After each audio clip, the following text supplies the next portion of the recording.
Escucha BioK con Laboratorios Pileje y aprende a cuidarte. Entonces, ¿qué ingerimos? Si no, no habrían llegado hasta nuestras heces. Sí, bueno, y por desgracia cada vez se habla más de microplásticos, que bueno, por otro lado quiere decir que afortunadamente vamos tomando conciencia del riesgo que podrían tener para nuestra salud. No hay demasiados estudios, pero sí que hay datos que asustan un poco, como por ejemplo este que te doy. Desde la década de 1950, la presencia de microplásticos ha ido aumentando exponencialmente hasta alcanzar los 300 millones de toneladas en 2017, y hace 3 años de eso. Y bueno, para quien no lo recuerde, pues son partículas, fibras de plástico muy pequeñas, inferior la mayoría a 5 milímetros, que a la vista por supuesto son invisibles, pero afectan sobre todo a los peces y a organismos invertebrados, y se introducen de esa manera ya en la cadena alimentaria, en muchas ocasiones llegando, como tú decías, pues a nosotros a través de los productos que comemos. Pero cuando mencionamos este tipo de estudios parece que suena como muy general, ¿no? Sí, como que no está nada, no va que no nosotros. tiene claro, eso, que no va con nosotros. Y es que no nos hacemos a la idea que está en nuestros mares y que está en el pescado que llevamos a casa, que cocinamos, que cenamos cada noche. O sea, que no es algo que, bueno, que está ahí, pero que a nosotros no nos va a afectar, sino que ya nos está afectando. Por eso el estudio del que vamos a hablar hoy me ha parecido muy interesante, porque bueno, es una investigación internacional en la que ha participado el CSIC, el Consejo Superior de Investigaciones Científicas Español, sobre la presencia de microplásticos en peces del Mediterráneo, ¿no? Que como tú decías, parece que si hablamos de los océanos del mundo en general no lo sentimos tan cercano. En esta ocasión es el Mediterráneo, y las conclusiones, la verdad, no son demasiado esperanzadoras. Nos las va a contar Marta Coll, que es investigadora del Instituto de Ciencias del Mar, del CSIC, que nos está escuchando. ¿Qué tal, Marta? Buenos días. Hola, buenos días. Hola, Marta. Vosotros, Marta, habéis visto que el 58% de las sardinas y el 60% de las anchoas del Mediterráneo occidental han ingerido microplásticos. Sí, correcto. En este estudio, bueno, nosotros lo que investigábamos en el estudio era qué comían o qué comen las anchoas y las sardinas. ¿Y qué comen? Pues comen muchas cosas. Ellas como son bastante pequeñas y tienen una boca muy pequeñita, pues comen lo que hay en el agua de mar, que se llama plancton, que son básicamente pues pequeños animalitos y pequeñas algas. Y entre ellos pues hemos encontrado la presencia de microplásticos, sí. Y Marta, ¿hay unas zonas más claras en el Mediterráneo donde hay más cantidad de microplásticos, o ha sido así un poco, está como repartido de manera más general? Bueno, esto es una buena pregunta. De hecho, aún no se sabe del cierto, pero otros trabajos más completos, porque nuestro trabajo es solo en el Mediterráneo noroccidental, básicamente cubriendo desde Alicante hasta el Golfo de León, ¿no? en Francia. Pero hay estudios hechos de todo el Mediterráneo donde se ve que realmente el problema del plástico es muy general, pero se concentra alrededor de una serie de zonas muy relacionadas con grandes ciudades o zonas con aportes de agua de ríos importantes. Habéis encontrado, si no me equivoco, aparte de microplásticos, una presencia muy alta de parásitos también, ¿no?, en esas especies. Correcto. Aparte de mirar la dieta, lo que nosotros queríamos también ver es qué factores estaban influenciando esa dieta. Y entonces, al encontrar microplásticos, pues hemos mirado qué factores podían estar condicionando que tanto anchoas como sardinas se comieran esos microplásticos. Y lo que hemos visto es que en el caso de las sardinas, las que estaban en peor condición o eran más delgadas, habían crecido menos, habían comido más microplásticos, y en cambio en las anchoas eran las más pequeñitas y aquellas que estaban en una mayor reproducción habían comido más microplásticos. ¿Y cómo llegan ahí esos microplásticos, Marta? Pues es otra buena pregunta. La verdad es que de momento lo desconocemos, estamos investigando, pero tenemos varias hipótesis, porque podría ser que los microplásticos pues estén repartidos de forma aleatoria en el mar y ellas pues los vayan filtrando, se los vayan comiendo. Podría ser que estén en zonas más contaminadas, entonces aquellas sardinas y anchoas que están en zonas más contaminadas, pues coman más microplásticos. O sea, es aún una cosa que no sabemos. Me imagino que como son especies muy pequeñitas, serán comidas por otras especies más grandes. Luego ahí la cadena sigue avanzando, ¿no? Es decir, esas especies pequeñitas comen microplásticos, pero son comidas por especies más grandes, con lo cual al final casi todos los peces que podamos analizar, es una suposición en el Mediterráneo, lo más seguro que contengan microplásticos en su interior. Sí, de hecho, muchos otros estudios que se han hecho mirando microplásticos han visto que muchos peces y crustáceos tienen microplásticos. Pero lo que tú decías es muy importante, claro, el hecho de que estas especies, que son la base de la cadena trófica de muchas otras, pues eso también nos genera otra pregunta, ¿no? Y es que, ¿qué impacto puede tener el hecho que la anchoa y la sardina tengan microplásticos en especies que se las comen, que son, por ejemplo, los túnidos, las aves marinas, incluso la merluza? La merluza consume una bastante proporción de su dieta viene de anchoa y de sardina también. ¿Hay estudios de esos microplásticos, o sea, el efecto que tienen esos microplásticos en los seres humanos? Hay, pero hay muy poco, porque de hecho lo que pasa es que haya microplásticos en el estómago no es por sí un indicador de un problema. Podría ser que esos plásticos se excreten, ¿no? Que las propias sardinas y anchoas los puedan eliminar. También podría ser que esos plásticos puedan pasar a lo que es el músculo. Y si pasan al músculo, entonces sí que pueden haber más problemas en términos fisiológicos y de funcionamiento de la fisiología del pez en este caso. En el caso de nosotros nos los comiéramos, pues también podría ser algo así, pero no lo sabemos, porque hay algunos plásticos que son más tóxicos que otros y unos plásticos son más fáciles de eliminar que otros. Entonces esto abre pues muchas vías de investigación. Y eso hablando de humanos, pero a esas especies que vosotros habéis estudiado, ¿cómo les afecta? ¿Les afecta su salud? ¿Cambia de algún modo su comportamiento o el funcionamiento de su organismo o eso, o el crecimiento por haber ingerido esas partículas? Bueno, esa es una muy buena pregunta también. Nosotros lo que hemos hecho es encontrar, que esto sí que es la primera vez que se encuentra, esta relación entre tener más microplásticos y tener más parásitos. Esto sí que hay muchos estudios que muestran ya que los peces tienen microplásticos en el estómago, pero no hay muchos estudios que muestren que esto les pueda condicionar. Entonces el nuestro ha encontrado esta relación, o sea, a más microplásticos, más parásitos, o puede ser al revés, a más parásitos, más microplásticos. Esto aún no lo sabemos, pero está claro que sí que tiene una relación en la salud de estos organismos.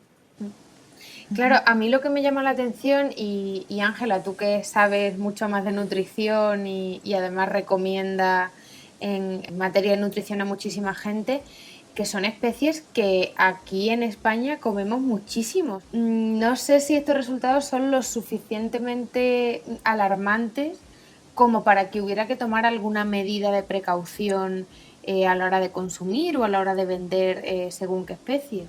A ver, yo creo que por ellos solos no, o sea, por ellos solos lo que nos está mostrando el trabajo es que, bueno, el microplástico, ¿no? Los plásticos en general que nos rodean por todas partes, pues llegan al mar y cuando llegan al mar, llegan a los organismos que viven en el mar y si nosotros nos los comemos, pueden llegar a nosotros. Esa es lo que el estudio muestra. Claro, ¿en qué cantidades esa llegada puede ser buena o no, o es mala? Pues aún lo desconocemos, pero es obvio que contra más comamos, más microplásticos lleguen al mar, se llegan a los organismos y nos lleguen a nosotros, pues no es bueno. Entonces, yo creo que pone de relieve que es muy importante seguir estudiando este tipo de cuestiones y hacer más análisis y un monitoreo constante, no solo de anchoas y sardinas, sino de todos los otros organismos. Y además de reciclar, ¿qué otras soluciones hay? ¿Qué otras cosas podemos hacer para que estos plásticos no lleguen al mar y sean comidos por los peces? Pues a ver, no hay una solución simple al problema porque pues consumimos muchísimo plástico pero yo sí que creo que lo que tenemos que evitar de todas formas es que llegue al mar y que entonces una vez entrado en el mar es muy difícil de controlar. Yo creo que hay muchas cosas que podemos hacer a nivel individual para reducir el plástico que consumimos a aquello que es esencial. O sea, hay una serie de cosas que son esenciales y pues nos costará mucho que no lleven plástico, pero hay muchas otras, empezando por el embalaje de toda la comida, de cuando vayamos a comprar, que realmente podemos cortar muchísimo en el consumo de plásticos si todos nos decidimos a hacerlo.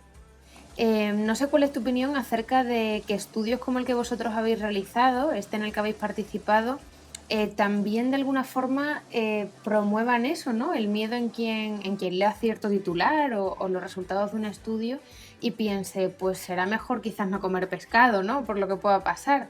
Yo creo que comer pescado que comer pescado y es mucho mejor comerlo local que comer pescado que viene de fuera, eso está claro, es mucho más fresco, mucho más nutritivo, pero al mismo tiempo es importante tener conciencia de que si los ecosistemas que están alrededor nuestro mar, ¿no? Nuestras playas, nuestras montañas, no las cuidamos, pues eso repercute en nosotros. El plástico puede estar seguramente en peces que vienen de fuera o que comemos aquí, pero yo creo que no hay más plástico en peces que en otro tipo de comida. Eso habría que mirarlo bien, pero lo importante yo creo que es diversificar y ser muy conscientes de que lo que hacemos tiene un impacto. Nosotros hablamos en este programa y en otros muchos constantemente de grandes resultados que hacen que la ciencia avance, que sepamos mucho más y sin embargo parece que luego la acción política por el otro lado no responde, ¿no? De la misma manera. No sé, tú como científica e investigadora si tienes también esta sensación de que trabajas un poco para generar consecuencias y no son tan grandes como querrías.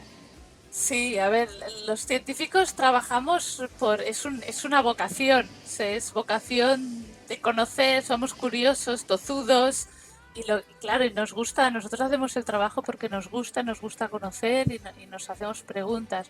Pero sí que es verdad que hemos hecho, yo creo, o estamos haciendo desde hace muchos años un intento, un esfuerzo muy fuerte a que nuestros mensajes lleguen al público en general, lleguen a los gestores, lleguen a los políticos, pero yo he hecho a faltar reciprocidad, he hecho a faltar realmente que se nos escuche o que haya mecanismos reconocidos de diálogo, porque sí los hay, o sea, diálogo hay, pero es un diálogo muy ad hoc, es un diálogo poco establecido.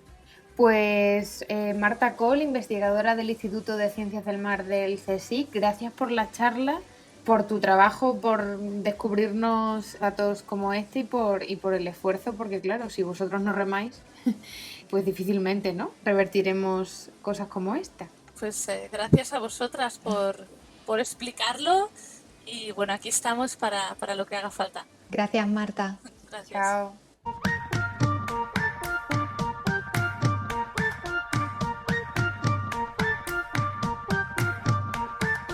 I'm not quite the man that you said I'd be.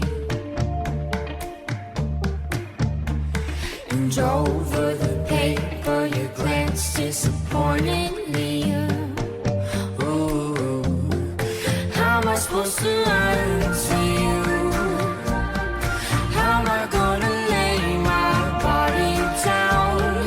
I don't know the words to make you leave your weapons on the ground. Don't wanna be another one that you throw. Isabel, durante el confinamiento se habló mucho de la policía de balcón. La gente que desde su casa acusaba a otros que no estaban cumpliendo las normas. Y aunque ya no estamos confinados, menos mal, sigue habiendo muchos policías callejeros y creo que tú esta semana has tenido un pequeño... Sí, los policías de balcón que se han bajado a la calle pero siguen siendo policías de balcón. No, bueno, simplemente me apetecía hablar sobre esto. Creo que es interesante y que merece una reflexión porque, bueno, efectivamente habrá quien no hace las cosas bien, pero creo que la situación es lo suficientemente nueva y complicada para todos como para que no tengamos que andar juzgando, ¿no?, por la calle lo que hacen o no hacen otros, cuando además no sabemos, por ejemplo, si nos estamos cruzando con una persona que la ley le ampara, ¿no?, y puede no llevar mascarilla porque tiene algún tipo de enfermedad o porque es mayor y tiene dificultades.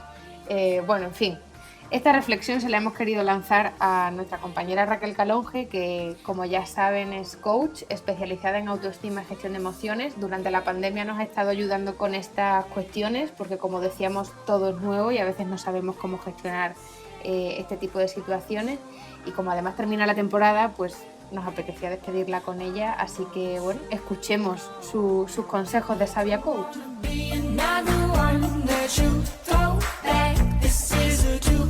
Hola, encantada de hablar con vosotras.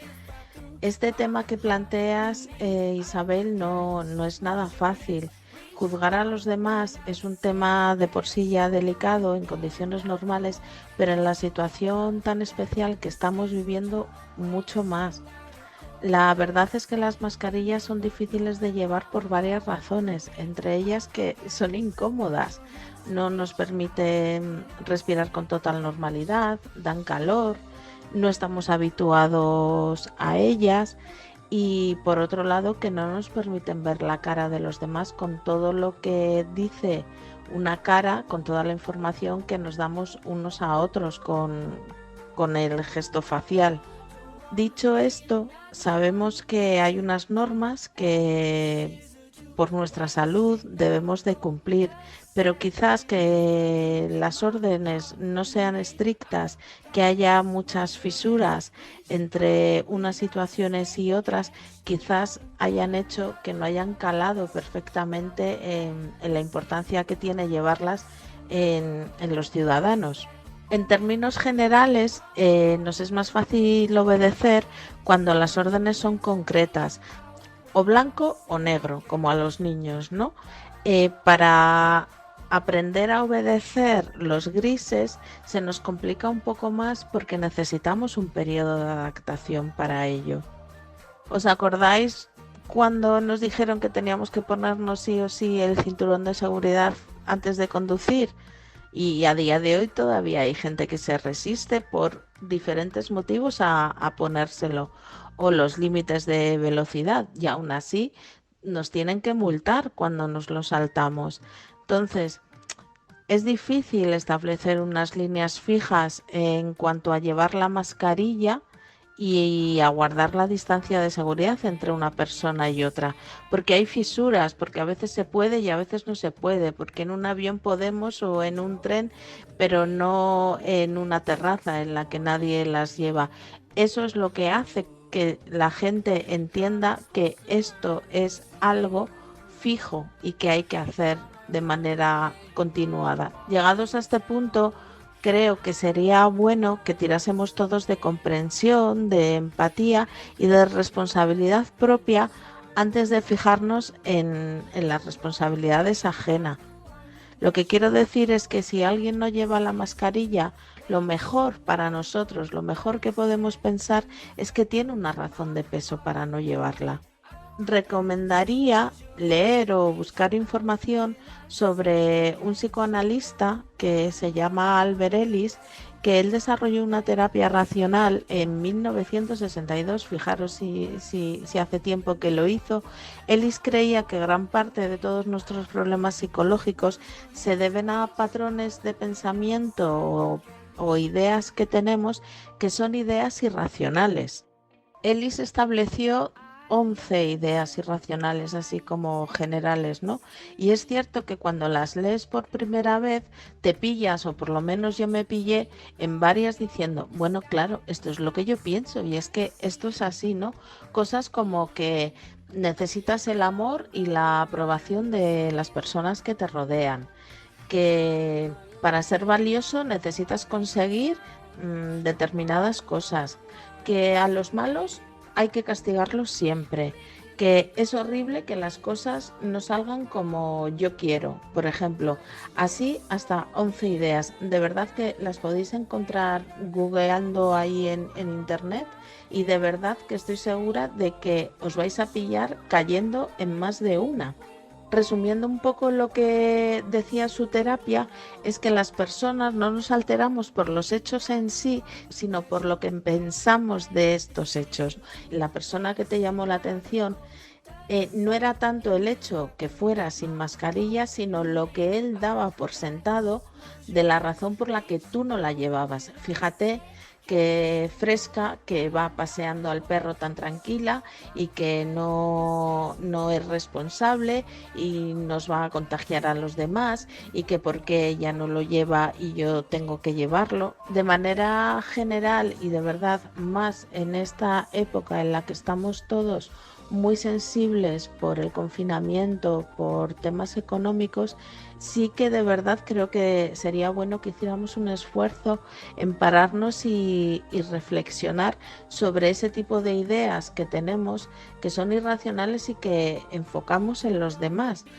Así que yo recomendaría que pensáramos si esa idea que estoy teniendo sobre otra persona, si pasara a través de mi propia experiencia, yo pensaría lo mismo, porque todos en algún momento nos hemos visto obligados a quitarnos la mascarilla por X razones que solo conocemos nosotros, y tampoco te puedes poner un cartel de mire, me he quitado un segundo la mascarilla porque es que me estaba ahogando o me estaba encontrando mal o me estoy mareando o simplemente necesitaba descansar un poco de esto. Así que os recomiendo eso, que nos tengamos mucha paciencia los unos a los otros porque la vamos a necesitar, y además creo que esto nos va a ayudar a evolucionar a todos, ¿no? Que ya sabéis que para mí es el objetivo siempre, que sigamos aprendiendo, que evolucionemos y que podamos tener aprendizajes valiosos. Espero que nos volvamos a ver después del verano. Un besito muy fuerte para todos. Besitos. Chao.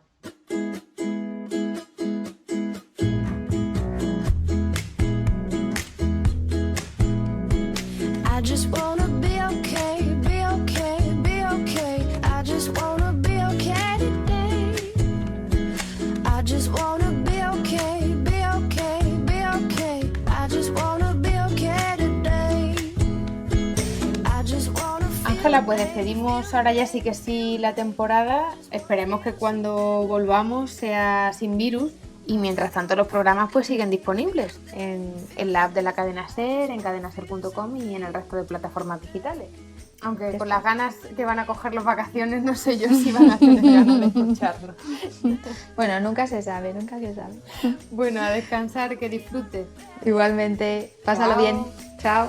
and give me back my broken parts. I just wanna know today, know today, know today. I just wanna know something today.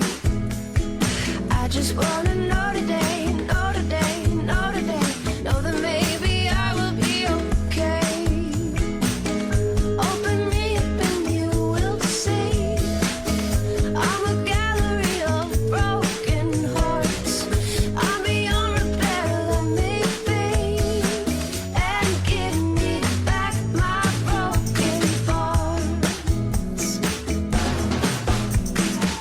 Just give me back my pieces. Just give them back to me, please. Just give me back my pieces. And let me hold my broken parts.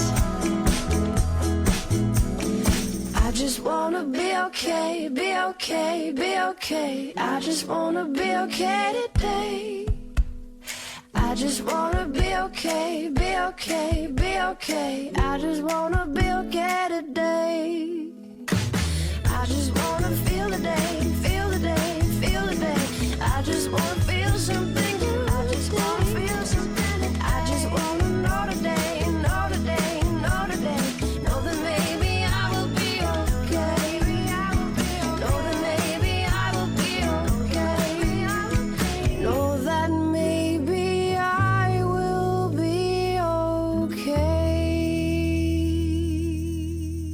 Si de verdad quieres sentirte bien, empieza cuidando lo más pequeño. ¿Conoces la micronutrición? Los complementos de Laboratorios Pileje te ayudarán a recuperar tu bienestar, dándole a tu cuerpo los aportes que realmente necesita. Pregunta a tu farmacéutico por su gama de probióticos, complementos nutricionales y protectores celulares. Laboratorios Pileje, porque tu salud empieza en tu intestino.